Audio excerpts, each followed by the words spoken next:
बीते कुछ समय से 69,000 शिक्षक भर्ती मामले में आरक्षित वर्ग के अभ्यर्थी प्रदर्शन कर रहे थे, जिसके चलते आज बेसिक शिक्षा मंत्री सतीश द्विवेदी और शिक्षकों के बीच 2 घंटे की बैठक हुई। 69,000 शिक्षक भर्ती मामले में अभ्यर्थियों के डेलीगेशन से मुलाकात हुई। यह बैठक वीवीआईपी गेस्ट हाउस में अभ्यर्थियों के डेलीगेशन और बेसिक शिक्षा मंत्री के साथ हुई, जिसके बाद अभ्यर्थियों को शिक्षा मंत्री का आश्वासन मिला, जिससे वे संतुष्ट नहीं दिखाई दिए। देखिए, कई बार वार्ता हो चुकी है। 69,000 सहायक अध्यापक भर्ती परीक्षा में से कुछ जो अभ्यर्थी थे उनकी तरह तरह की आपत्तियां थी, तरह तरह की आशंकाएं थी। कई बार हमारे अधिकारियों ने, हमारे डायरेक्टर ने, हमारे महानिदेशक ने, हमारे सचिव बेसिक शिक्षा परिषद ने अलग अलग स्तरों पर उनकी आशंकाओं का समाधान करने का प्रयास किया। लेकिन अब चूंकि अलग अलग ग्रुप अलग अलग समय में आता है, मेरी भी वार्ता हो चुकी है। मेरे आवास पर भी एक दिन लोग बैठे थे, उस दिन भी बातें हुई हैं। लेकिन उन्हीं में से कुछ लोग हमारे माननीय प्रदेश अध्यक्ष जी से मिले थे और उनसे आग्रह किया था कि हमारी बात सुन ली जाए। हमको अध्यक्ष जी ने ऐसा निर्देश दिया था, ऐसी अपेक्षा की थी कि एक बार बैठ के बात हो जाए। इसलिए हमारे अधिकारी और हम भी उपस्थित रहेंगे।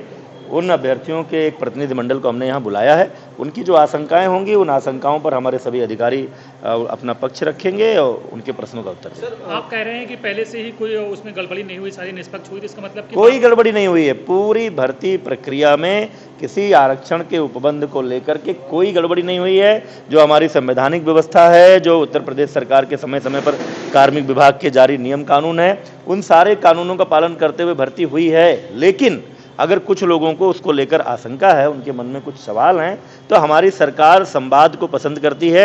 हम ये नहीं चाहते कि कोई ये ना कहे कि हमको नहीं सुना गया, इसलिए उनके प्रतिनिधियों को बुलाया है। हमारे सारे अधिकारी उनकी आशंकाओं का समाधान। अब ये अभी अभ्यर्थियों का प्रतिनिधि मंडल और हमारे अधिकारी वार्ता कर लेंगे और मुझे विश्वास है कि वो संतुष्ट होंगे कि कोई सरकार ऐसा कर ही नहीं सकती है।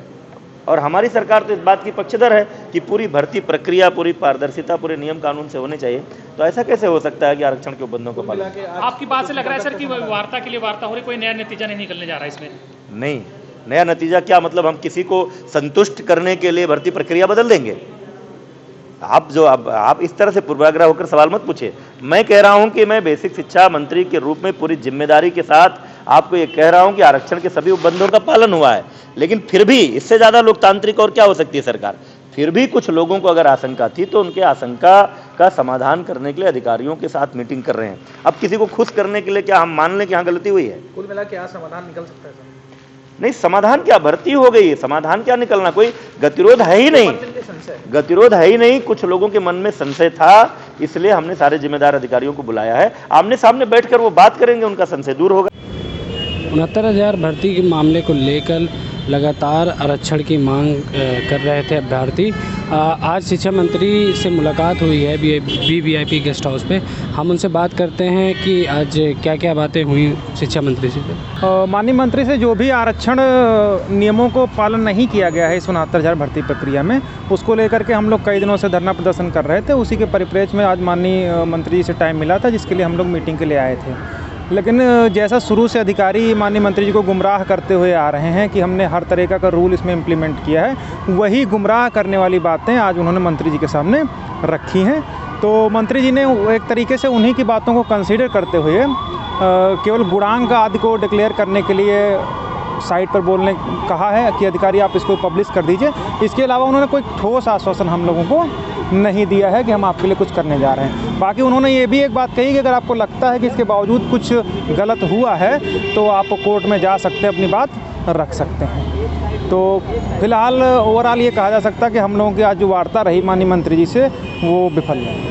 मंत्री जी से मुलाकात के बाद आगे का क्या निर्णय रहेगा? अब आगे हम लोग जितने भी हमारे साथी हैं सब ग्रेजुएट हैं, पढ़े लिखे हैं, तो उन लोगों का जो हमारे लोगों का कोई ऐसा तो है नहीं कि बहुत बड़ी संस्था हो, तो जितने भी लोग हैं हम उनके प्रतिनिधि के रूप में यहाँ पर अपनी बात रखने के लिए आए हैं। तो अभी जा कर के हम लोग अपने लोगों के बीच में सारी बातें रखेंगे, उसके बाद जो डिसीजन होगा उसके हिसाब से आगे हम लोग अपनी कार्यवाही आगे करेंगे। इसके अलावा माननीय मंत्री जी ने ये भी कहा है कि अगर आपको कुछ शेष रहता है तो मंडल अध्यक्ष जी को बोले हैं कि आप उनको अवगत करा दीजिएगा और वो सारी बातें उनके पास दोबारा पहुंचेंगी। अगर वो ज़रूरी समझेंगे तो दोबारा हम लोगों से मीटिंग करने के लिए तैयार हैं। फिलहाल मंत्री जी से मुलाकात की है अभ्यर्थियों ने। जो आश्वासन मिला है मंत्री जी की तरफ से उससे कहीं न कहीं अभ्यर्थी असंतुष्ट दिखाई दे रहे हैं। LNB इंडिया से सूरज कुमार की रिपोर्ट, लखनऊ। इस खबर में बस इतना ही। देश की राजनीति की दिशा तय करने वाला प्रदेश उत्तर प्रदेश। यहाँ की हर छोटी बड़ी खबर से आपको कराएंगे रूबरू। LNB इंडिया, आपका अपना न्यूज पोर्टल। लॉग इन करें www.lnvindia.com।